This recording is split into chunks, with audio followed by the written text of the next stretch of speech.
So what's up everyone, and welcome back to our channel in another tutorial.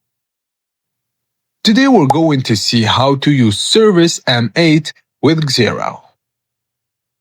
Firstly, open the Xero integration settings in ServiceM8 and click Next to start the setup wizard.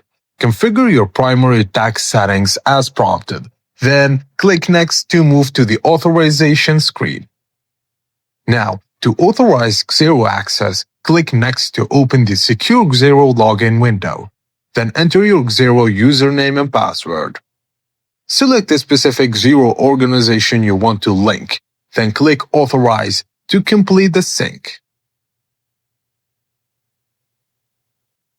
And that's it guys, as simple as that. Thank you for watching, and please don't forget to like the video and subscribe to our channel for more tips and tricks like this. And drop a comment down below letting us know what to cover next. And I will see you on the next video.